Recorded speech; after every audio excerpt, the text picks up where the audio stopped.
Something that I've been seeing a bit too much lately and is starting to actually be a bit concerning to me at this point is the amount of hate and the amount of fading that I am seeing on draft boards of our good old pal DeAndre Swift from the Detroit Lions. This is a back that I had ranked in my top 12 heading into this offseason. I had him as a surefire candidate to be a breakout player this year and one of the most valuable backs in fantasy football as a player who I thought was going to be a league winner as a mid-second round pick, but now he slid all the way back into the middle of the third round, and depending on how much against him your league mates are, he could maybe even be falling to the fourth round in some extreme cases. So today we're going to be talking about why I think we need to get back on the DeAndre Swift wagon here and get things rolling, picking him up in our draft boards again, because this is a player I think has a really great ceiling, a lot of upside, and awesome value where he's currently going on draft day. So before we get into today's video, you got to go down there and click that subscribe button and turn that bell on so you never miss an episode. We've got a lot of cool stuff going on here on the SFS channel. And the next week or so even, we're going to be doing some cool giveaways and some more opportunities for community involvement here as we progress throughout the offseason. Coming up on June 30th is the 1-year anniversary of SFS being around here. We started out on Instagram actually, so we didn't get the YouTube channel going until about late July, a little bit into August. So definitely approaching that marker as well, but nonetheless, we're going to celebrate, do a giveaway, give you an opportunity to maybe be in a video with a subscriber mock draft, and do some other cool stuff of that sort. So make sure you go take advantage of that. And again, click that subscribe button, turn the bell on. And right now, for a limited time, we've got free access to get into the SFS Discord to start that community base going up. We're going to be able to ask and answer questions. Eric and I are on there about once or twice a day, making sure that everything is going smoothly and that everyone's getting their questions asked and answered in a timely manner. Additionally, you guys are going to be able to set up some subscriber leagues on there and get some community interaction stuff going on where you can chat with each other, discuss players, pickups, and whatnot. And it's just a great space to be involved with that I want to continue to grow upon, and I would love to have you join that and become a part of it. So thank you so much for tuning into today's video. Let's hit the intro and talk some DeAndre Swift for the 2021 season.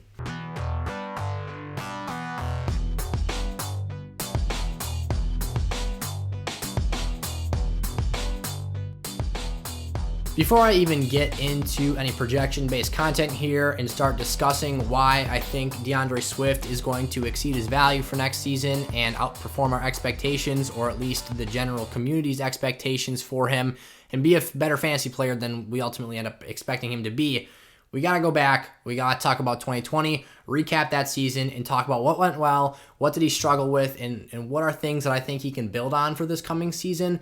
And then how do I see the overall situation he had last year translating into this season and impacting his fantasy value? So the first thing we're going to talk about is we've had ourselves an entirely different coaching regime change here. Matt Patricia was the guy for the Lions for the majority of last season before he had a timely exit after this team once again struggled mightily over the first half of the year. He was out of there pretty quick. And now we're into the Dan Campbell era. So we'll talk about him a bit later, but the first month of the season was actually quite rough for DeAndre Swift. He wasn't being heavily utilized. He wasn't a player that was being used as an every down back. He wasn't even the team starter. Adrian Peterson was able to secure that role for the majority of the season, actually. We'll talk about when Swift took over the starting job here, but Kerryon Johnson was the guy we thought was going to be the leader of this backfield after he was like the first Lion in ages to have a 100-yard rushing game.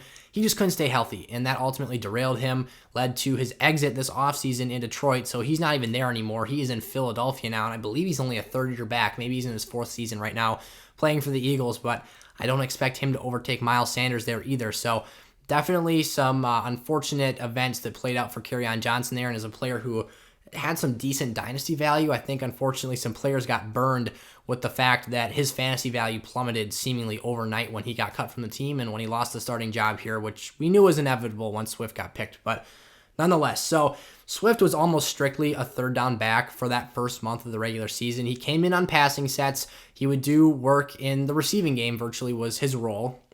And he wasn't a player who was actually taking handoffs in between the tackles for the majority of the start of that season. Like I said, AP and Johnson, that was the 1-2 punch they had going there. Those are the players they were using. But eventually DeAndre Swift got his chance. In week 6 versus the Jacksonville Jaguars, he was able to get up to 14 carries, so we're still not talking about monster volume yet for DeAndre Swift. but he got 116 yards, which averaged out to just about 8.3 yards per carry, which is a ridiculous marker to be at. That shows you his explosiveness, his dynamic ability, and as a back who's a little bit shorter than usual, it's nice to have smaller running backs because they're able to get lost in the offensive line and whatnot, but he is a thicker player as well, so he's definitely no slouch in the open field to bring down if you've got a safety or a corner running at him. He was able to punish those guys pretty bad, had 2 rushing touchdowns. Again, this is great value. He's not even a starter at this point in the season, so you love to see that. This is the point in the year where we really started to see what DeAndre Swift could be on a per-game basis, and the Jags aren't really a very stout opposing front, or at least that wasn't the case last season. We'll see how they come into this year, but it wasn't all that impressive of a game in terms of the competition standard, but I think that it was encouraging and very promising to see him do this before even the halfway marker of the season. So like I said, not even a starter for this game. And then in week 10, he eventually got more work on the field. He earned himself some more snaps, a higher usage rate. And week 10, he finally got that starting job. Adrian Peterson, obviously a legendary running back who was playing for the team at the time. He's actually a free agent right now. He said this should have happened 2 or 3 weeks sooner. He actually said DeAndre Swift earned that job, pretty much assuming after that week 6 game, AP thought he should have been the man here. If Adrian Peterson is telling a coaching staff that a rookie should have been starting over him, that's something that's at least noteworthy. That shows you that Adrian Peterson believes in the talent that DeAndre Swift has. He believed in the fact that he had the capability of carrying the workload in this offense. And while Adrian Peterson's not a coach, he doesn't make any decisions for this football team or the play calling here.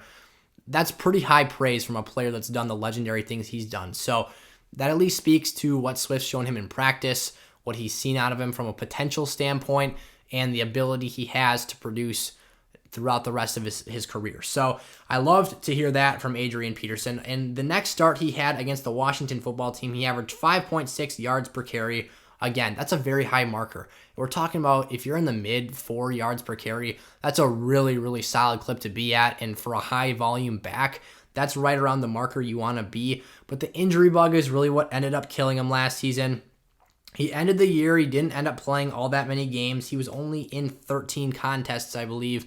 So we didn't see as much DeAndre Swift as we would have liked last year, but it was still enough for him to finish very highly, which again, we'll talk about that in just a second. So coming into this offseason, Anthony Lynn is the new offensive coordinator for the Lions. He's already talked about DeAndre Swift as a 3-down back, a player who possesses that skill set. We all know that. That's fine and great. We've seen what he did not only at Georgia, but in the small time he did have on the field with the Lions last year. He was a very, very effective pass catcher. He averaged 13.1 fantasy points per game in half PPR scoring, and he had 10 total touchdowns.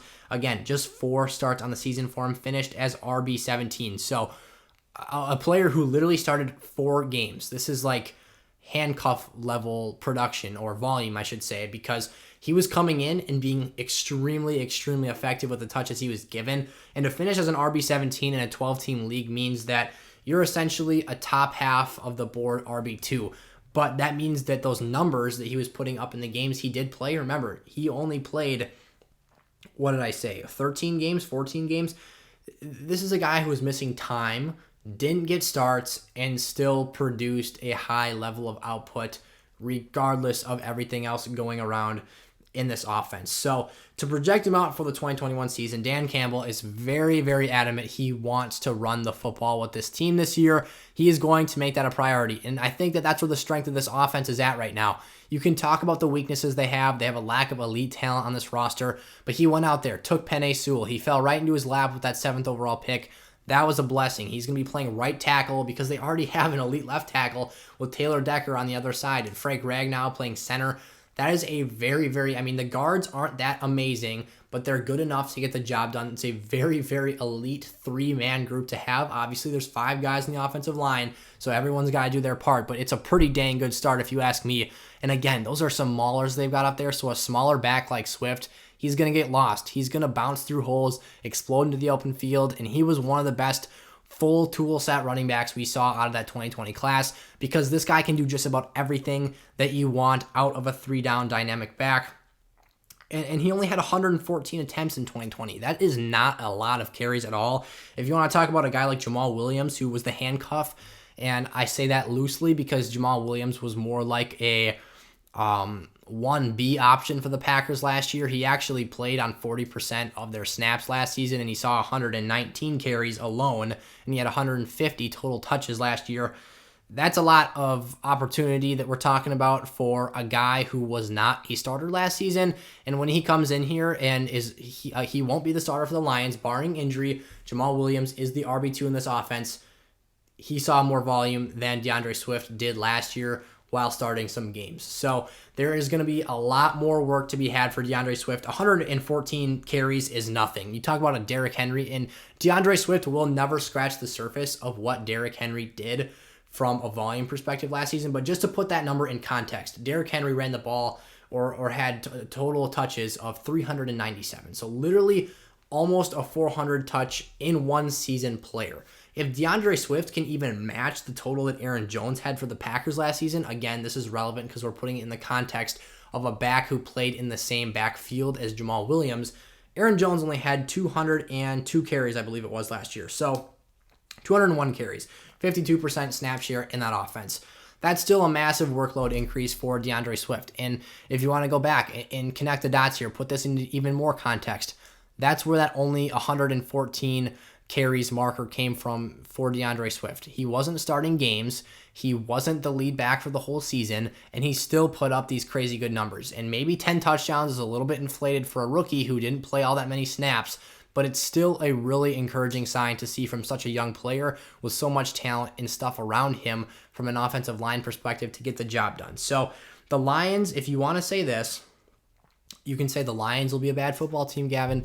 They're not going to be able to run the ball. They might want to. They might make an honest effort in the first half, but they're going to be trailing late in games. They're going to have to catch up. They're going to have to find a way to score points late in the passing game. That's just fine by me. If DeAndre Swift doesn't carry the ball more than 12, 14 times a game, but he's out there getting 7, 8 targets a game, that might even be better fantasy production out of DeAndre Swift. He was actually one of the most targeted backs in fantasy football for the amount of starts he saw. He had 57 targets in 2020, and he finished 6th based off of Pro Football Focus's statistical gradings and whatnot for routes or yards per route ran. He had 1.58. He was behind names like Myles Gaskin, Nyheim Hines. I think Alvin Kamara was on that list as well. So he's in very good company, a top 6 back in yards per route run. So very, very effective in the passing game. That's probably the strongest tool set he has as a player. So if the Lions are passing the ball more, they're going to be passing the ball more to DeAndre Swift. That's the correlation I get from this. Look around the rest of this Lions offense. There is not a guy that's commanding targets out there besides TJ Hawkinson. And you probably, I think this video is going to be coming out the day following my top 12 tight ends rankings videos. And that's where I talked about TJ Hawkinson and the elite fantasy value he has because of the volume he's going to be seeing, because that wide receiver core is a depleted mess. So head out there, take DeAndre Swift, be confident when you do so. And another thing, if you want to talk about Jared Goff in this offense, that's not something I'm too concerned about either. This team does not have the talent that the Rams offense had. They don't have the offensive play calling elite abilities of a Sean McVay, but they do have a signal caller who has produced a top 3 fantasy back in seasons prior during his career. Might I add, while the Rams weren't always the most productive and dominant football team, they struggled at times when Todd Gurley was putting up really good numbers. They weren't always the best team in football, and yes, they quickly escalated to that point, and I don't think the Lions are going to get anywhere close to that this season, but Jared Goff knows how to use a running back not only in the running game, but as a passing option and an outlet as well when the play breaks down, and doesn't go his way, because he's not always going to have an open receiver when TJ Hawkinson is the number 1 threat in this offense, or at least I expect him to be, because I'm not going to depend on Tyrell Williams and Brashad Perryman to do so. I'm a big Wisconsin Badgers fan. I love Quintez Cephas. I think he's an awesome guy. I don't know if he's going to step up to the plate and fill that wide receiver 1 role either. So there is a ton of options, or a ton of opportunity rather, for DeAndre Swift to put up monster numbers this season. Like I talked about, even if Jamal Williams eats into his workload a bit this season, even if he's heavily utilized in this offense, there is going to be plenty of food left on the table for DeAndre Swift to eat up this season and put up these monster numbers we're looking for. Even if he doesn't see an increase in his touchdown production this year, if he can get that 8 to 10 marker and just increase the amount of attempts he gets, the amount of work he gets in the receiving game, it's going to be a really darn good year. I think the only thing that can realistically derail a very, very good fantasy season for a player like DeAndre Swift is the injury bug. And that's what plagued him last year, but it's not something that was an overly significant injury. Every player is going to deal with some sort of injury, some sort of a nagging bug at some point in their career.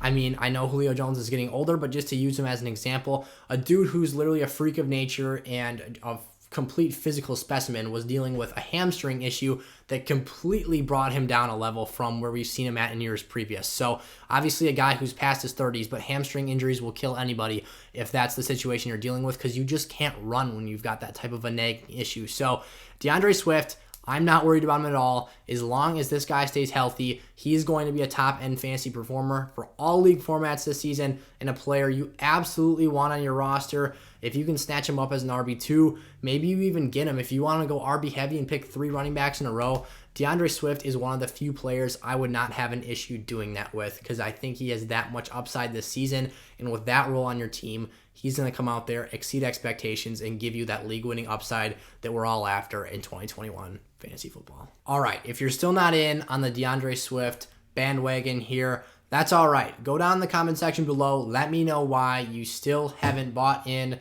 to the DeAndre Swift hype that I'm trying to generate here, because right now there isn't much of it to be had. So DeAndre Swift is a player I am in on for the 2021 season regardless. I think this is a player that at his ADP, he's got a lot more upside, and yes, there are valid reasons to discount his floor and whatnot, but I think that the upside outweighs the risk factor here, and you could be getting yourself in a really great situation for fantasy football success this season. So let me know in the comment section below what you thought about this video, what your thoughts are on DeAndre Swift for this season moving forward. I'll talk redraft, dynasty, whatever it is with you guys. So make sure to do that. Again, that Discord is still open for you to go check that out and join the SFS community here. So thank you all so much for watching. I'll see you in tomorrow's video. Peace out.